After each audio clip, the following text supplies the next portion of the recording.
أعوذ بالله من الشيطان الرجيم بسم الله الرحمن الرحيم لرضاء الله تعالى الفاتحة أعوذ بالله من الشيطان الرجيم بسم الله الرحمن الرحيم الحمد لله رب العالمين الرحمن الرحيم مالك يوم الدين إياك نعبد وإياك نستعين اهدنا الصراط المستقيم صراط الذين أنعمت عليهم غير المغضوب عليهم ولا الضالين آمين بسم الله الرحمن الرحيم الحمد لله رب العالمين والصلاة والسلام على أشرف الأنبياء والمرسلين وعلى آله وصحبه أجمعين سبحانك لا علم لنا إلا ما علمتنا إنك أنت العليم الحكيم اللهم افتح علينا حكمتك وانشر علينا من خزائن رحمتك يا أرحم الراحمين ربنا زدنا علما وفهما يا كاشف المشكلات اكشف الحجب عن وجوه هذه المعاني حتى نطلع على خفيات هذه المسائل واحفظنا من الخطأ والضلال فأنت موافق كل أمر وأنت علام الغيوب برحمتك يا أرحم الراحمين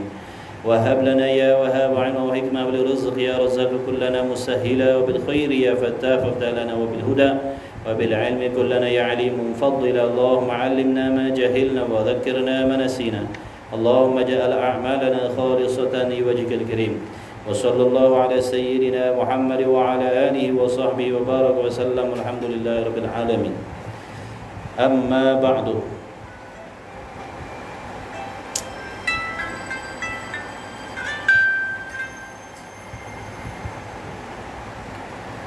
أما بعد السلام عليكم ورحمة الله وبركاته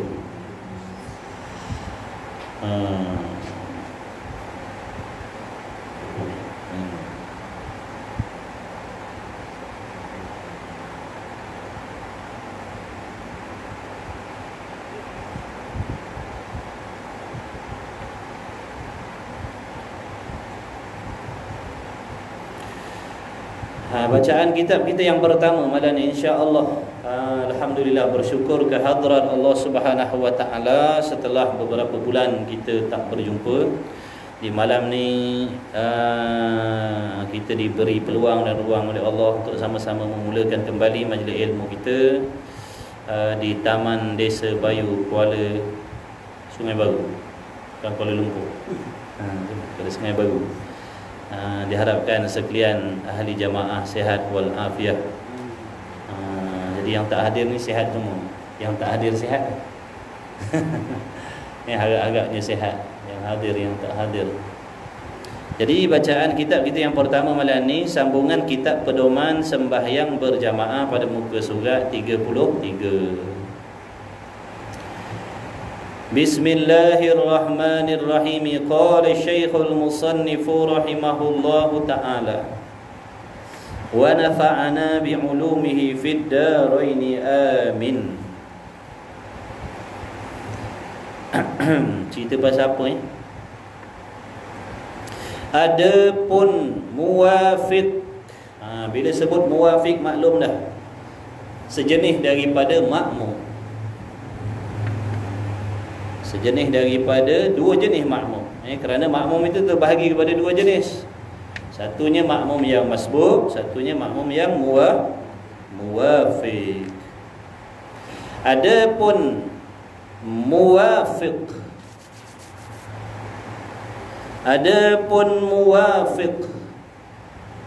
makmum muwafiq ni apa? Jangan lupa makmum muwafiq, yakni makmum yang mendapat masa dan waktu membaca suratul Fatihah hingga akhir. Di dalam waktu makna membaca, mendapat waktu bacaan Fatihah yang pertengahan, sewaktu imam masih lagi berdiri. Tak kira pada mana-mana rakaat, tak kira pada mana-mana rakaat. Jadi selepas daripada takbiratul ihram kita, selepas daripada kita takbiratul ihram, maksudnya tu imam dalam qiyam, kita mendapat waktu yang pertengahan membaca Fatihah, mendapat masa bacaan Fatihah yang pertengahan. Jadi bila kita dapat waktu yang pertengahan untuk membaca Fatihah, sewaktu tu imam sedang berdiri, tak kira mana-mana rakaat, namanya kita makmum yang muwafiq. Hukum asal makmum muwafiq wajib menghabiskan Fatihah. Makmum muwafiq wajib menyelesaikan bacaan suratul Fatihah. Itu asal makmum yang muwafiq. Jadi kalau makmum yang tidak mendapat waktu pertengahan bacaan Fatihah sewaktu tu imam sedang berdiri, dinamakan makmum yang masbuk. Makmum masbuk tidak wajib membaca Fatihah kecuali sekadar yang sempat sahaja. Dan makmum yang masbuk tadi mestilah bersegera cepat-cepat turun rukuk, mendapatkan tumakninah dengan imam di dalam rukuk supaya dikira rakaat itu makmum yang masbuk. Muwafiq wajib habiskan Fatihah dan diberi kelonggaran tertinggal daripada imam 3 rukun yang panjang. Jadi katanya musannif, adapun muwafiq yang membimbang dengan sunat. Apa maksud makmum muwafiq yang membimbang dengan sunat? Makmum yang muwafiq tadi kita dah faham dah, sebab tu kena faham dulu muwafiq tu apa. Muwafiq ni dapat waktu yang pertengahan, lebih kuranglah 40 saat lebih kurang bacaan Fatihah yang pertengahan, tilik kepada ramai-ramai, tak cepat sangat, tak perlahan sangat. Bukan ditilik bacaan imam, bukan ditilik bacaan makmum, bacaan ramai-ramai, pertengahannya lebih kurang 40 saat.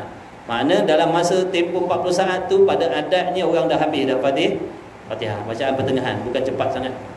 Tiba-tiba maknanya makmum yang muwafiq tadi dapat waktu.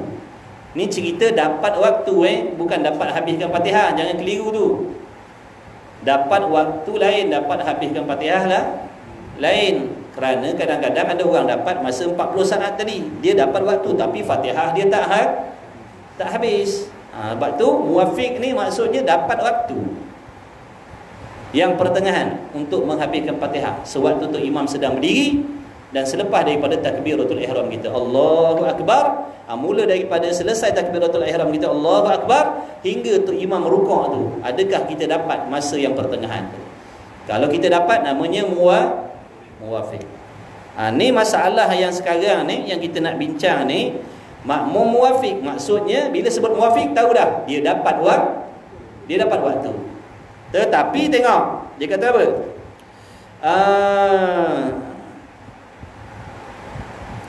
Adapun muwafiq yang membimbang dengan sunat, makna dia bersibuk dengan membaca bacaan yang sunat. Dengan sebab itulah kita mesti kena tahu dalam sembahyang ni mana bacaan yang wajib, mana bacaan yang sunat, mana rukun qauli, mana rukun fi'li, kita kena tahu.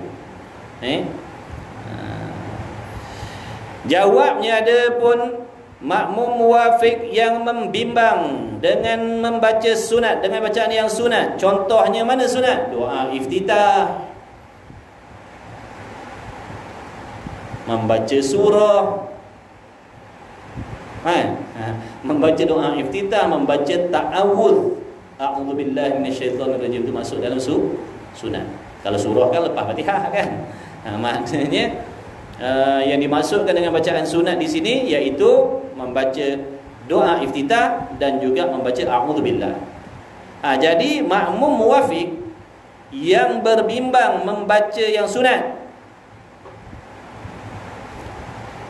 walhal dia ada masa 40 saat dia ni, lebih kurang bacaan pertengahan tadi, waktu pertengahan tadi 40 saat, tiba-tiba dia berbimbang, bersibuk membaca yang sunat.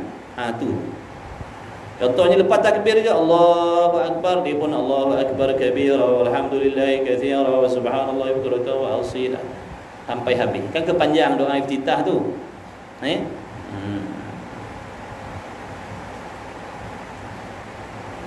Diuzurkan meninggal dengan imam hingga 3 rukun yang panjang. Jadi makmum yang muwafiq yang berbimbang, yang bersibuk, yang leka dengan membaca yang sunat ni, diberi keuzuran, makna oleh syarak diberi kelonggaran oleh syarak, tertinggal daripada imam 3 rukun yang panjang dengan tiada khilaf. Tak ada khilaf ulama pun, semua ulama kata dibenarkan ketinggalan 3 rukun yang panjang. Contoh begini, saya makmum yang muwafiq, maksudnya saya dapat waktu 40 saat dari bacaan Fatihah yang pertengahan saya dapat. Bila takbir Allahu Akbar, saya pun Allahu Akbar kabira, alhamdulillah katsira sampai habis. Tiba-tiba sebelum saya membaca Fatihah, padahal Fatihah saya wajib. Saya wajib habiskan Fatihah kerana saya muwafiq. Tapi saya ni tadi berbimbang dengan bacaan yang sunat. Dah saya nak buat macam mana? Tok Imam pun Allahu Akbar, Tok Imam rukuk. Saya baru habis doa iftitah. Macam mana nak buat? Maka diberi kelonggaran, tertinggal 3 rukun yang panjang. Mana 3 rukun panjang? Rukuk, maknanya biarkan Tok Imam rukuk. Kemudian sujud yang pertama, dan yang ketiganya sujud yang kedua. Ini yang dimaksudkan 3 rukun yang panjang. Apa tujuan diberi kelonggaran 3 rukun yang panjang tadi? Tujuan dia supaya kita ni yang muwafiq tadi dapat menghabiskan Fatihah, kerana di sisi kita pada waktu tu Fatihah jadi wajib habiskan. Kita bukan masbuk, kita muwafiq. Yang boleh baca Fatihah tak habis, tak selesai ni masbuk. Kita bukan masbuk, kita muwafiq. Jadi bila kita dah habis doa iftitah, kita pun bacalah Fatihah, bismillahirrahmanirrahim, alhamdulillahirabbil alamin. Tok Imam rukuk. Kita jangan rukuk sebab kita Fatihah belum habis. Lepas tu Tok Imam i'tidal, sami'allahu liman hamidah. Kita Fatihah tak habis lagi. Maksudnya Tok Imam baru masuk rukun panjang yang pertama, iaitu rukuk. Kemudian Tok Imam i'tidal, sami'allahu liman hamidah, Tok Imam pun turun sujud, Allahu Akbar, Tok Imam turun sujud. Kebetulan kita pun baru habis waladdallin, amin. Maka barulah kita rukuk. Rakaat tu kita dapat, makna dikira 1 rakaat walaupun tertinggal dengan imam 3 rukun. Tapi tu tadi tu tak tertinggal lagi 3 rukun tu, baru tertinggal 1 rukun baru. Maknanya jangan sampai tertinggal 3 rukun. Ambil peluang tu tadi supaya menghabiskan Fatihah. Dan terkemudian makmum daripada imam dengan sempurna 2 rukun fi'li. Tertinggal dengan imam 2 rukun fi'li yang sempurna. Rukun fi'li makna rukun perbuatan. Fatihah bukan rukun fi'li. Fatihah rukun qauli.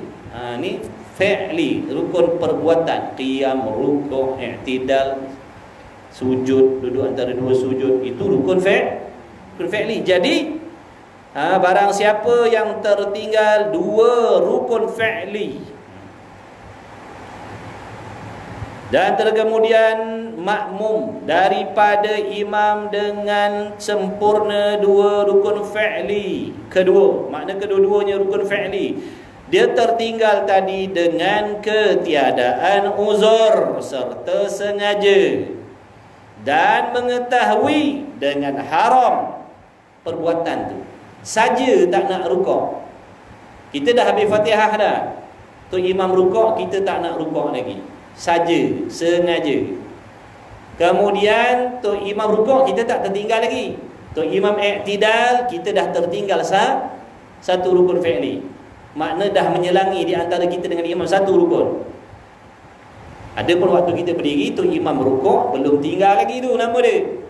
Bila tu imam i'tidal, kita masih lagi berdiri. Tu imam sami'allahu liman hamidah lah, kita masih lagi berdiri lagi, makna kita dah tinggal 1 rukun fi'li. Kemudian tu imam turun sujud, Allahu Akbar. Tu imam turun sujud, maknanya telah sempurna kita tertinggal dua rukun. Mana dua rukun fi'li? Iaitu kita dah tertinggal rukuk dan i'tidal. Sebab tu imam sedang berada dalam rukuk, dalam sujud dah tu.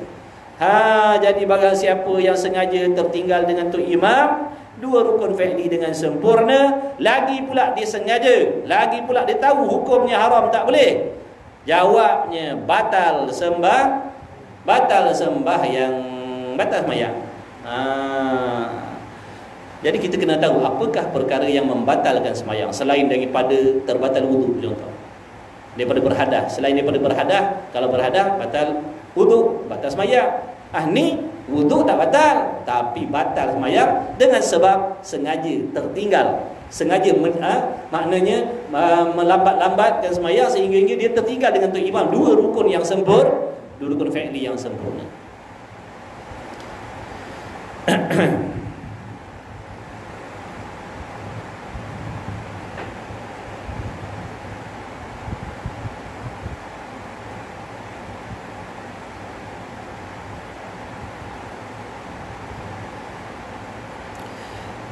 Kemudian katanya musannif lagi, dan i'tidal ia.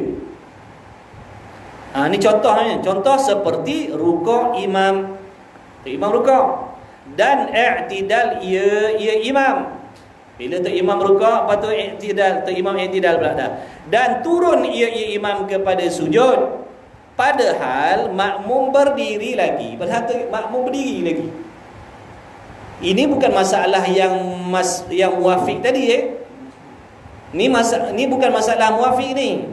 Tadi tu muafiq dia diberi kelonggaran tertinggal, dia diuzurkan sebab dia tak habis Fatihah kerana dia bersibuk membimbang membaca yang Ini dah, ni masalah sengaja, faham? Fatihah dah habis dah, saja je biar kata imam tu jalan dua rukun yang dua rukun tertinggal, batal lah sembahyang. Ada pun masalah yang pertama tadi itu tak batal sebab diuzurkan. Ni tak diuzurkan. Sengaja. Kita dah habis Fatihah dah. Tu imam dah walad dhalin amin, kita pun dah amin. Kita pun dah habis Fatihah dah. Tu imam rukuk, kita saja duduk berdiri. Tu imam i'tidal, kita duduk saja berdiri. Ini maksud sengaja.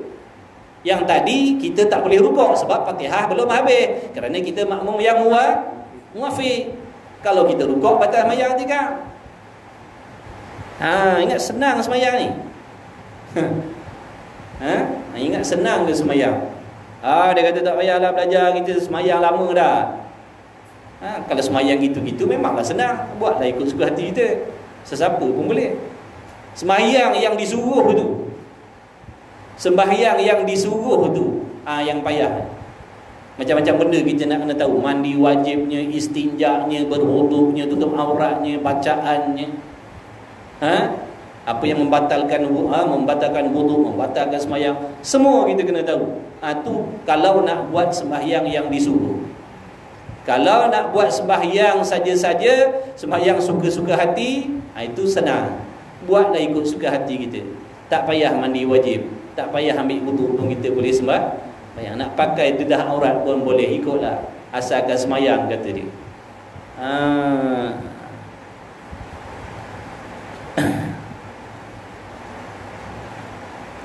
Jadi i'tidal ia dan turun ia kepada sujud padahal makmum berdiri lagi. Makmum berdiri tak sujud-sujud.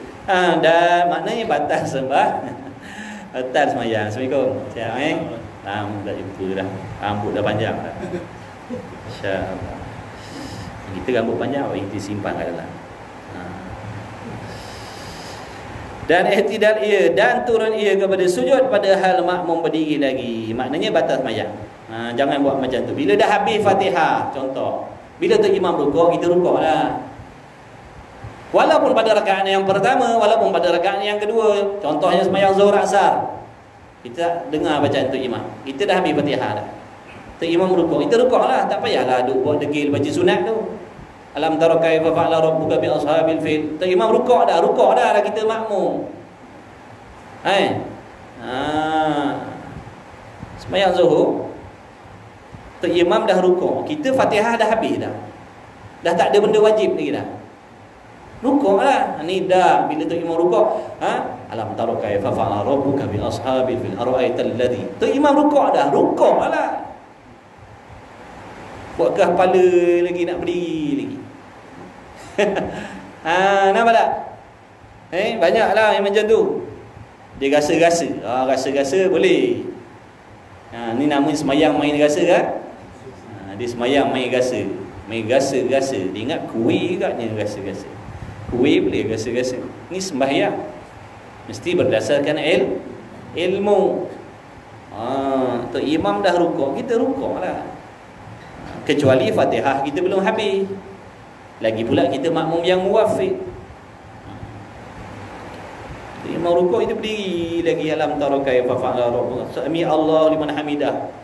Kita pun tak rukuk lagi, Tok Imam sujud, kita nak habiskan juga alam tara kaifa. Batal sebab batal sembahyang. Tapi kita tak tahulah batal. Sebab kita rasa-rasa tak apa. Lepas tu lepas sembahyang, Rabbana taqabbal minna ya Allah, solatana ya Allah, terimalah solat aku. Padahal solat yang buat tadi tak sah. Buat tak sah, minta Tuhan terima. Dah tak nak belajar semayang, orang mengajar kat surau masjid bab semayang tak nak pergi. Itu nama jahil murakkab namanya. Kalau jahil basit tu tak apa, semua orang jahil basit, semua tak kerti, itu normal. Yang bahayanya jahil murakkab ni, dia tak tahu cara semayang. Dia tak tahu cara semayang. Lagi pula dia tak tahu yang dia tu tak tahu cara semayang. Dia perasan macam tahu. Jadi dia buat tak tahu. Dia tak nak pergi belajar sebab pada dia tahu semayang. Rupa-rupanya tak. Jadi dia tak tahu semayang satu lagi dia tak tahu yang diri dia tak tahu. Itu panggil jahil murakkab. Maknanya jahil yang berlapis-lapis, yang berturut-turut. Ada dua jahil situ. Satu tak tahu semayang, satu lagi tak tahu yang dia tak tahu semayang. Dia pun semayang ikut cara dia lah, rasa dia betul. Itu jahil murakkab. Itu bab semayang tu. Bab puasa pun begitu juga, bab i'tiqad pun begitu juga. Tak nak belajar, bala, na'udzubillah min dzalik. Nanti hari kiamat melopong gitu. Mana pergi pahala semayang, puasa dan sebagainya. Sebab dulu waktu hidup aku tak pernah tinggal sembahyang. Rupa-rupanya sembahyang yang tak pernah tinggal dulu tak diterima oleh Allah, kerana buat tak mengikut cara yang disuruh oleh Allah. Jadi kita kena takut, kena risau, kena bimbang. Kenapa kita sembahyang? Sebab kita nak Allah terima. Dah bila nak Allah terima, kena buat dengan cara yang betul. Bukan buat ikut selera kita. Bukan lama pun belajar, sekejap je, setengah jam, 45 minit, tu pun gatal punggung kita dah nak balik. Masa PKP risau, tak boleh pergi surau, tak boleh pergi surau. Ni dah diberi kelepasan boleh pergi surau, pun tak datang juga. Bukan orang sini nampak mana-mana macam tu. Tak boleh mengaji malam, mengajilah siang. Tak kisahlah ikut waktu kita. Kita wajib memberikan waktu untuk kita belajar agama untuk diri kita sendiri. Kita tak boleh mengaji malam, mengaji siang. Cari guru, jangan tunggu guru ketuk pintu rumah kita nak mengajar. Kita kata tak ada tempat lah, tak ada majlis ilmu lah. Kita pergi cari, bukan tunggu. Duit pandai pula kita pergi cari. Kenapa tak tunggu pintu rumah? Duk ngonggok depan pintu rumah, tunggu apa? Tunggu duit. Dah pandai keluar, gelap-gelap subuh keluar dah. Balik malam pun tak apa, nak cari duit. Ilmu duk tunggu. Kena pergi cari lah. Sama lah macam cari duit, kena usaha orang. Ada orang tak boleh kerja malam, dia kerja siang. Ada orang tak boleh kerja siang, dia kerja petang. Tak boleh kerja petang, kerja tengah malam. Mengaji pun macam tu lah. Aku tak boleh nak mengaji siang, aku kena mengaji petang, malam. Ataupun aku tak boleh mengaji malam, kena mengaji tengah malam. Aku tak boleh mengaji tengah malam, kena mengaji pagi. Kena pergi mengaji pagi lah. Wajib. Bukan maksudnya bila kita tak boleh mengaji waktu malam, lepas dah tuntutan belajar, tak berdosa dah. Tak, Tuhan tanya besok, kenapa ada waktu lain kau tak pergi? Kenapa waktu lain kau pergi tepi pantai boleh pula? Duduk lepak-lepak dengan keluarga boleh pula? Pergi pasar raya dengan anak bini boleh? Tiap-tiap minggu kenapa tak boleh jengah surau masjid sekali seminggu? Nak belajar untuk diri kita, untuk akhirat kita, tuan-tuan, bukan untuk orang lain.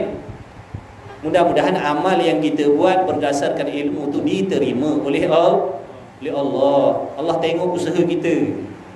Tengok bersungguh orang ni. Tak boleh mengaji tiap-tiap hari pun dia ambil masa seminggu sekali belajar. Allah Ta'ala dah bagi kita macam-macam kemudahan. Motor ada, kereta ada. Kadang-kadang sebuah rumah sampai 5-6 biji kereta sampai tak habis nak pakai. Itulah gunanya Allah bagi itu supaya nak memudahkan urusan ibadat. Makin banyak kenderaan makin tak boleh pergi. Makin besar sisi kereta dia makin tak sampai. Orang jalan kaki sampai dulu. Belajarlah, bukan untuk orang lain, untuk akhirat. Kita ni nak mati, tuan-tuan. Yang nak dikira tu amal kita. Yang nak tolong jawab amal, yang nak tolong jawab soal muka nakir itu amal. Jadi beramal ada cara dia, bukan ikut suka hati. Belajarlah. Ambillah peluang waktu hidup ni. Masa PKP tu, waktu Covid hari tu, berapa ribu orang mati dah. Ambillah pengajaran. Berapa bulan hari tu tak boleh nak ke surau masjid majlis ilmu. Berapa ramai mati dah. Dia orang dah tak boleh dah nak belajar. Dia orang dah tak boleh dah, habis peluang dah. Kita yang masih lagi Allah Ta'ala bagi izin panjang umur ni, ambillah kesempatan. Belajarlah, tak banyak, sikit-sikit. Lama-lama banyak juga benda yang kita tahu. Daripada semayang tak betul, insya-Allah boleh jadi betul dengan kita belajar. Semayang ni benda nombor 1 besok ditanya. Kalau semayang kita dah tak sah, yang lain-lain tu lagilah berat. Kemudian katanya musannif, dan i'tidal habis. Dan tiada batal terkemudian makmum dengan 2 rukun qauli. Kalau kita tertinggal dengan imam 2 rukun qauli, makna rukun perkataan. Rukun qauli ada berapa Rukun qauli ada berapa? Lupa lah. Berapa? Takbiratul ihram, Fatihah, satu lagi tahiyat, ayat akhir dan salam. Itu rukun qauli. Rukun qauli wajib baca betul-betul, keluar suara, keluar bunyi suara kita tu keluar dan didengar oleh telinga kita. Bukan telinga orang, telinga kita. Rukun qauli tu takbir, Allahu Akbar, mesti dengar, tak kira perempuan tak perempuan. Fatihah daripada bismillah sampai lin waladhdallin, mesti dengar suara sebutir-sebutir huruf. Kemudian tahiyat akhir, kemudian salam. Jadi barang siapa yang membaca rukun qauli dengan tidak memperdengarkan suara pada telinganya, maka tidak sahlah. Kalau dia tak ulang dengan bacaan yang betul, batal sembahyang. Takbir, Allahu Akbar. Keluar suara tak tu? Tu suara ke angin? Allahu Akbar. Tak sah takbir tu, wajib diulang dengan takbir yang betul. Fatihah pun begitu juga, berangin baca Bismillahirrahmanirrahim, Alhamdulillah, Ar-Rahmanirrahim, Maliki Yaumiddin, Iyyaka na'budu. Tak sah. Tak sah. Fatihah macam tu tak sah. Batal sembahyang. Macam tu ke? Lah macam tu lah. Tak tahu selama ke ni. Itulah untungnya datang belajar. Datang belajar. Orang Kuala. Datang tadi tak tahu, balik dah tahu. Itulah untung datang majlis ilmu. Datang tadi tak tahu cara rukun qauli. Bila dah balik, tahu dah. Nanti datang lagi, tahu lagi. Begitulah. Bukan disuruh duduk bermukim mastautin dekat surau ni. Tak balik-balik rumah, 40 minit tak dah telinga dengar. Lepas tu besok lusa datang lagi, tambah lagi, lama-lama banyak dah yang kita tahu. Biar kita mati dalam belajar. Sebab kita ni semua tak erti, semua tak pandai, semua jahil. Masuklah diri saya sendiri khususnya, kita tak pandai. Belajarlah sikit-sikit. Belajar agama ni bukan sebab kita orang baik. Belajar agama ni sebab Allah suruh. Allah suruh semua belajar, laki perempuan, kaya miskin, tua muda belajar. Dan tiada batal terkemudian oleh makmum dengan dua rukun qauli, seperti mana contohnya tasyahud. Tasyahud satu, dan salawat atas Nabi sallallahu alaihi wasallam. Tertinggal dua rukun qauli betul-betul. Tu imam lepas dah, kita tak lepas lagi. Mana tak habis lagi baca, tak batas sembahyang. Atau satu rukun qauli dan satu rukun fi'li. Tengok tu. Dan tiada batal, tengok tu. Dan tiada ni cerita tiada batal ni. Cerita batal dah sudah tadi. Kalau tertinggal dua rukun fi'li dengan sempurna batal. Yang ni, dan tiada batal makna sah sembahyang bila terkemudian makmum dengan dua rukun qauli seperti tasyahud dan salawat atas Nabi. Tu imam nak bagi salam dah, dia tak baca tasyahud lagi, asyhadu an la ilaha illallah tak baca lagi. Kemudian salawat Nabi pun dia tak baca lagi, tu imam dah assalamualaikum, tak batal sembahyang dia. Ataupun satu rukun qauli dan satu rukun fi'li, contoh seperti Fatihah dan rukuk. Tertinggal Fatihah dan tertinggal rukuk, tu maknanya tak batal. Dan mendahulu oleh makmum atas imam dengan sempurna. Ini masalah makmum potong tu imam pula. Makmum potong tu imam. Dua tiang ditinggalkan tu imam. Dia pakai arizek, tu imam pakai Honda Cup. Dia tinggalkan tu imam dua tiang. Run Run Rezek Run 70k. Dan mendahulu oleh makmum atas imam dengan sempurna dua rukun fi'li keduanya. Contoh, tu imam berdiri lagi, qiyam lagi. Kita makmum ni kat belakang, kita rukuk dulu. Kita kata lambat tu imam. Lepas tu kita i'tidal pula dah. Lepas tu kita turun sujud. Kita kata aku nak tunggu tu imam dalam sujud lah. Tu imam lambat now. Kita pun rukuk, kita i'tidal, kita sujud. Batal sembahyang. Jangan potong tu imam. Nak cepat sembahyang seorang lah. Bila dah jadi makmum, kena ikut lah. Walau kita gaja sekalipun. Yang jadi makmum tu pokcik jaga lembu kat kampung. Kita gaja, tak boleh potong pokcik tu. Kena ikut pokcik tu, sebab pokcik tu imam. Walau kita sultan sekalipun. Jangan main besar pangkat imam ni. Dalam semayang, dekat jalan raya, potonglah. Tu imam tu lambat bawa motor, kita potong dulu. Jangan lupa angkat tangan dengan tu imam. Jalan dulu imam. Dalam semayang tak boleh potong. Ni ikut tu imam. Tu imam lambat lah kita. Imam cepat lah kita sikit. Tengok tu jawabnya, batal semayang. Kalau kita sengaja, ni masalah sengaja ni. Dia bukan terlupa, bukan dia khayal. Dia semayang tutup mata jadi makmum belakang. Tutup mata. Dia khayal seorang. Dia berasa macam semayang seorang. Dia pun rukuk, dia pun i'tidal, dia pun sujud contohnya. Lepas tu duduk antara duduk sujud, dia pun celik mata tengok tak imam berdiri. Tu imam berdiri lagi. Baru dia terperasan yang dia tu dah terpotong tu imam. Itu tak batal. Dia wajib kembali balik. Dan segala yang dah dibuat tu tak dikira. Dan i'tidal contoh seperti rukuk makmum, dan i'tidal ia makmum, dan turun ia makmum bagi sujud padahal imam berdiri lagi. Tu imam duduk berdiri lagi.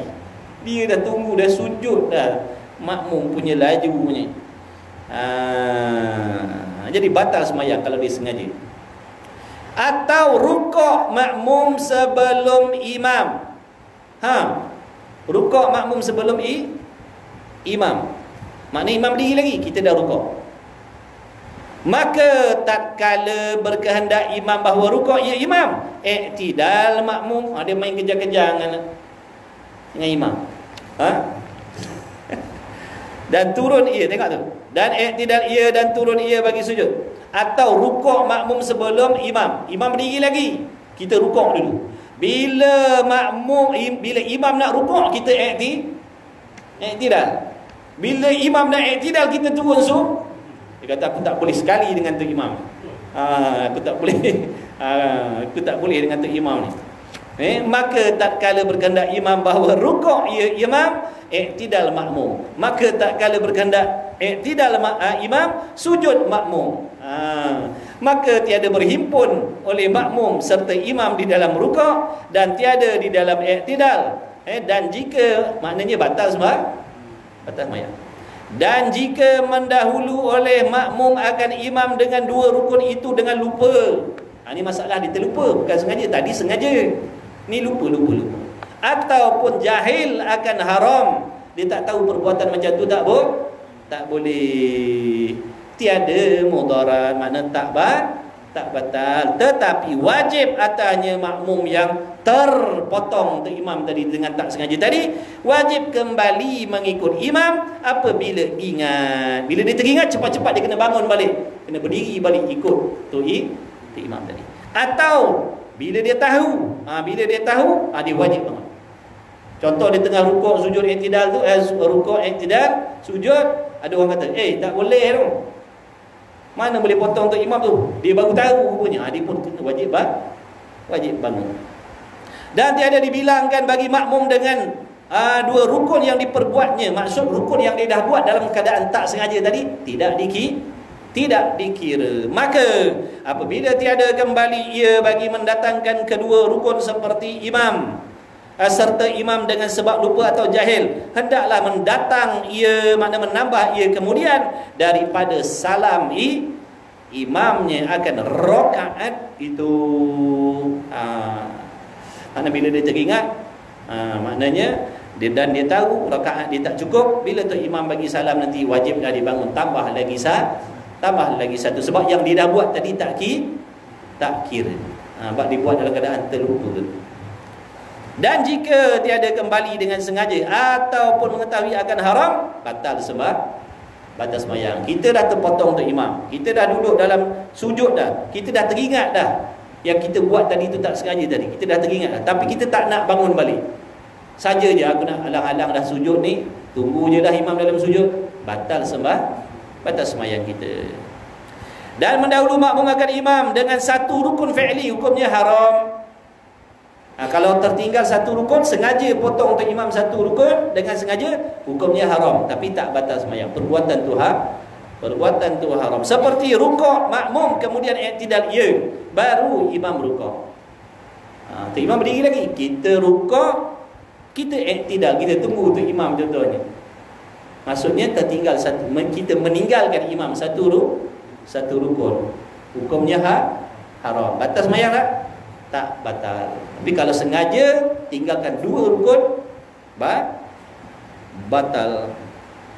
Dan mendahulu makna makmum dengan setengah rukun, hukumnya makruh di sisi Ibn Hajar dan haram juga di sisi Syekh Ramli di dalam kitab Nihayah dan Khatib Syarbini di dalam Mughni. Kita sengaja untuk imam tak rukuk lagi, kita dah rukuk dah. Bila kita sampai rukuk, baru tu imam sampai. Faham tak tu? Ni sama-sama berdiri ni, kita makmum, kita rukuk dulu tu imam baru sampai rukuk, makruh.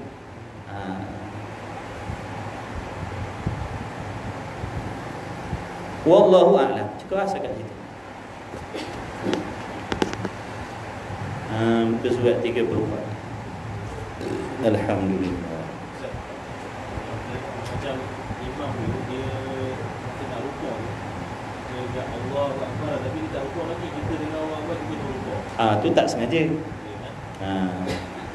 Tu tak sengaja.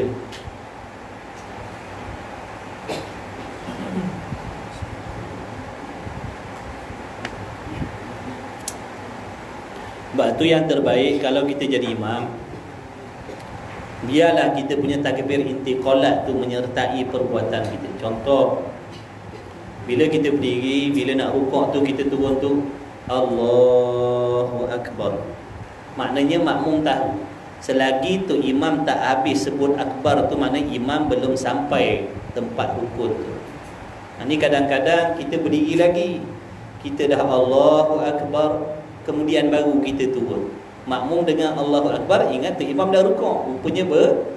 Sebab tu yang terbaiknya, sepatutnya bila nak bergerak tu, contoh lepas kita baca, imam baca Fatihah, lepas imam baca surah, bila nak turun tu, bila mulut sebut Allah, makna tangan kita pun mengangkat ni. Takbir intiqalat kan, angkat tangan ni sunat, hay'ah sunat. Allahu Akbar, contohnya biar sama Allahu Akbar, makna orang kerti dah bila sebut bar tu sampai dah imam tempat rukuk. Jadi macam-macam passion. Kadang-kadang berdiri lagi Allahu Akbar, kata tu imam, lepas tu baru imam turun. Maknanya dia turun tu senyap dah, sebab dah akbar dulu tadi. Allahu Akbar, Sami Allahu liman hamidah, dia baru bangun. Ini kadang-kadang membuatkan makmum dah bangun dulu, sebab sangkaan makmum imam dah sampai tidak faham tu. Biar tu imam sampai di tempat dia, baru kita turun. Tu imam kata Allahu Akbar, kita baru Allah. Sami Allahu liman hamidah, Sami Allah liman hamidah. Macam tu lah. Tapi saya ceramah dulu, kata semayang tu dah harus semayang dulu asam. Senyap tu kita bacaan Al-Fatihah dalam hati sound. Ceramah siapa? Kena cakap. Kena cakap, sebab kalau tak nanti orang ikut. Siapa? Mana ustaz mana yang kata baca Fatihah dalam hati sah ni? Ini pelik ni. Ni yang kita nak. Tak, ni bukan kata mengumpat tak. Benda macam ni kena bagi tahu. Kalau tak orang jadi ikut. Siapa? Diceramahkan kan? Tak boleh, kena bagi tahu. Ni semua orang nak tahu. Kat mana? Kalau tak, kalau orang lain terikut, abang tanggungjawab. Tak boleh, kita kena bagi tahu. Dalam ilmu tasawuf ada namanya mengumpat. Mengumpat ni hukumnya haram asal. Tapi ada tempat-tempat hukumnya harus. Apa arti mengumpat? Menyebutkan keaiban orang lain pada tempat yang tak sepatutnya. Kita saja-saja nak cerita dengan tujuan nak mengaibkan dia. Tak ada apa-apa masalah agama pun kita ceritakan. Itu tak boleh. Tapi kalau jenis orang yang membawa pahaman pelik, pahaman yang tak betul, merosakkan ibadat, kita boleh sebut nama dia. Bukan tujuan nak mengaibkan, nak memberitahu supaya jangan diikut pahaman yang jenis macam tu. Hukumnya tidak tak berdosa. Faham? Dah belajar kan? Penawar bagi hati itu. Dah? Nanti tanyalah, tuan-tuan tanya abang ni. Tak tahu.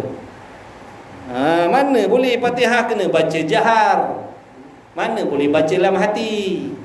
Kita mazhab Syafi'i, tak tahulah mazhab lain. Ke ada sini orang mazhab lain? Ke ada yang tak bermazhab kat sini? Sebab tu nak panggil orang mengajar, biar panggil orang yang mazhabnya Syafi'i. Barulah orang mazhab Syafi'i yang mengaji tak pening. Kita mazhab Syafi'i panggil orang yang tak bermazhab. Tak ke pening kita? Kita kata sunat usolli. Di sisi kita ada faedah. Usolli fardhu zuhri, dapat pahala baca. Dia kata tak payah. Ni jadi peninglah kita. Nampak tak? Nanti tuan-tuan tanya siapa ni? Kang bisik dengan saya siapa? Siapa dia? Ustaz ni. Duk mengajar orang kata baca Fatihah dalam hati sah. Ada pula yang kita dengar, kalau dengar tu imam baca Fatihah, kita tak wajib dah baca. Lagi senang. Tadi kira berat lah juga nak kena baca dalam hati ni lah, dia kata bila dengar tu imam baca Fatihah, kita tak wajib dah baca. Mana bila tu imam rukuk, kita pun rukuk. Senang tak? Senang ke tidak? Nak ikut ke tidak? Nak lah, nafsu nak ikut lah jadi macam tu. Sebab hati-hati tuan-tuan. Sebab tu nak mengaji kena tengok kan. Kita bukan dengki, bukan apa, benda macam tu kena bagi tahu, tak sia-sia lah. Oh selama ni puaslah baca, bila dah dengar jenis macam ni, bacalah mati dah. Selama ni baca betul dah. Alhamdulillah Rabbil Alamin, dengar pada dia. Dah dengar ceramah ustaz ni. Ustaz ni kata baca Fatihah dalam hati sah. Dah lepas daripada itu tak baca dah. Senang tak? Senang. Nafsu nak ikut tak? Mesti nak ikut. Sebab mudah. Mana boleh. Mazhab Syafi'i wajib baca Fatihah, dengar pada telinga. 4 rakaat ni, bukan rakaat pertama kedua je.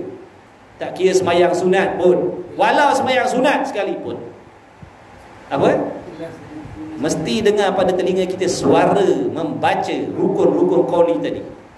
Bukan Fatihah aja, rukun qauli tadi. Takbir, Fatihah, tahiyat, salam. Jadi ustaz macam ni lah ni. Yang membuatkan orang pening. Orang ngaji puluh tahun lah. Fatihah wajib baca jahat, dia pula datang kemudian, tuan-tuan, puan-puan, hadirin hadirah. Fatihah kalau baca dalam hati pun sah. Oh, ya ke? Penat baca selama ni. Maghrib, isyak, subuh, tapi zuhur tak apa dengan tadi. Innalillahi wa inna. Oh, maknanya kalau sembahyang maghrib, isyak, subuh kena baca. Kena jelas. Kalau sembahyang zuhur, asar baca dalam hati. Tengkorak dia.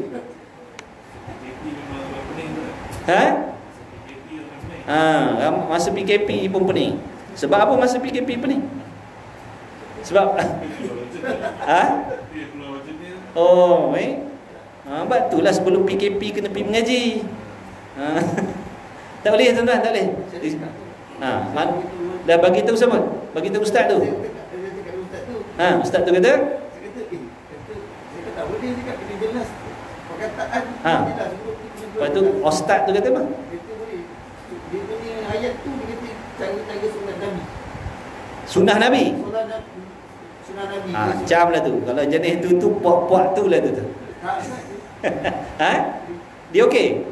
Tak okey pahaman macam tu. Mana pula okey pula tu? Tu tak okey. Kita jangan kata benda macam tu okey. Maksud saya dia mengajar tu selama ni okey lah, saya nampak. Baru nampak tak okey tu. Itu yang kat situ yang saya tanya dia. Tak boleh. Dia tanya dia mazhab apa? Saya tanya dia, bukan kita untuk kauli itu jelas. Fatihah tu jelas dengan telinga kita sendiri. Tanya ustaz mazhab apa tanya? Saya mengaji fiqh Syafi'i, tak pernah lagi saya dengar Imam Syafi'i kata baca dalam hati Fatihah. Tanya dia. Dalam hati ni tasan kan, bukan kita sebut. Macam ustaz. Tu ustaz tu ustazah tak kira. Hati-hati tuan. Itu ibadat.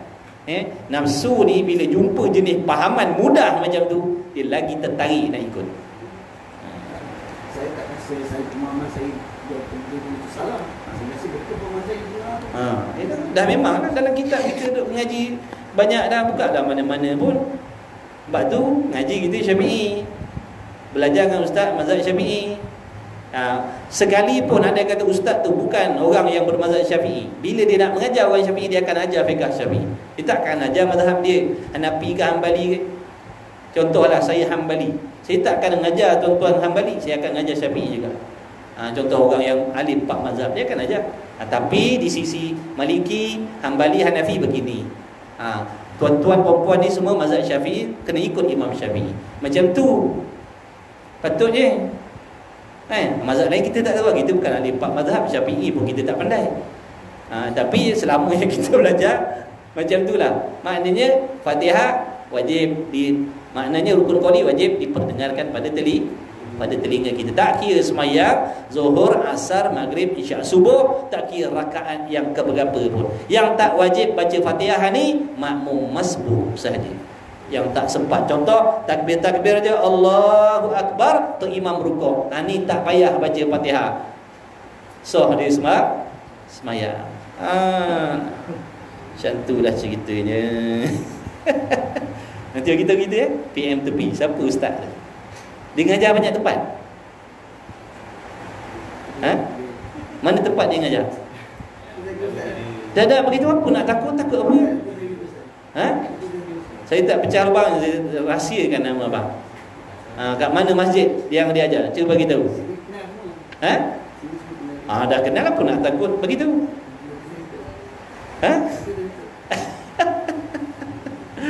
Masya-Allah. Bagi tahu. Bagi tahu. Mana boleh? Tu dah nampak benda pelik dah tu dah. Dah nampak benda pelik dah tu. Saya tanya pasal akidah pula. Akidah dia ikut siapa? Imam Abu Hasan Asy'ari ke Abu Mansur Maturidi? Ataupun dia kata apa? Tu cuma tanda-tanda tu, alamat-alamat tu ada dah tu. Hati-hati. Kadang-kadang orang kata kita ni semayang ikut sunnah, semayang ikut sunnah Rasul. Ni biasa modal yang puak-puak ni bawa. Rupa-rupa tiba-tiba aja tak payah niat. Tak payah wirid-wirid. Kadang tajuk bukunya ramai ni, cara sembahyang Rasulullah. Dalamnya duk pelik daripada orang. Hati-hati. Sekadar ingatan. Wallahualam. Jadi 10.30 lah. Mana boleh PKP lama je. Ni apa maknanya? Tak boleh lama. Nanti insya-Allah ni tanda jadilah kelas kita. Insya-Allah minggu depan tersambung lagi. Ni tanda jadi. Panah hinjil dah. Mana boleh kereta dah tak berstart 4 bulan nak. Ni lama-lama. Panah hinjil sekejap je. Tanda jadi. Ada jamuan? Yang penting nak tanya, ada jamuan ke depan ni? Harun? Jamuan ada, Ron? Ada? Tak ada? Innalillahi wa inna ilaihi raji'un. Mana boleh tak ada, Ron? Bismillahirrahmanirrahim. Minta maaf lah. Maknanya dalam bab tu kita kena terang, kena bagi tahu. Maknanya jangan ikut. Kita semayang ikut macam mana yang Imam Syafi'i ajar, fiqh Syafi'i, itulah kita buat. Kalau mazhab lain andai kata ada dalam mazhab lain macam tu, itu mazhab mereka. Di sisi mereka sah, di sisi kita tidak sah. Faham tak tu? Jangan kita pakai juga. Sayang masa ustaz. Pakailah. Ya boleh jadi juga, boleh jadi. Yang dicakap tu ada tapi dalam mazhab lain. Boleh jadi, saya tak tahu. Macam masalah bersentuh kulit laki-laki perempuan kan, suami isteri membatalkan wuduk di sisi kita, di sisi mazhab lain tak apa. Maka jangan kita pakai pula. Faham? Kecuali di tempat-tempat yang diharuskan, darurah. Tu kadang-kadang orang jadi pening tu. Jadi macam tu. Dia tak salah nak ngajar benda tu, tapi terangkan betul-betul. Pak cik, moci, benda ni di sisi mazhab ni. Kita mazhab Syafi'i tak boleh. Kita mesti buat begini. Ni mazhab lain. Mazhab lain betul. Mazhab lain nak pegang-pegang anjing tanpa hajat, nak seronok-seronok, tak ada masalah. Kita Syafi'i tak boleh nak pegang. Jadi orang tak keliru. Ni ustaz tu kata boleh nak pegang-pegang anjing, nak pegang-pegang babi, tak ada hajat pun tak apa. Tak kepening orang. Padahal ada tapi dalam mazhab lah, mazhab lain. Dah habis kan, lebih kan sampai pukul 12 dah. Bismillah. Alhamdulillah rabbil alamin wassalatu wassalamu ala rasulillah wa ala Allahumma rabbana fa'na bima 'allamtana. Rabbana alimna alladhi ma yanfa'una rabbana faqih ahlana wa qarabatina lana fi dinina ma ahli kutri musa wa zakar wa sallallahu ala sayidina Muhammad walhamdulillahi rabbil alamin. Nampak tu kalau ada muskil apa tanya. Ada muskil apa tanya. Maknanya takut kita kesamaran benda tu kita pakai. Tanyalah, baguslah tanya. Wallahu a'lam.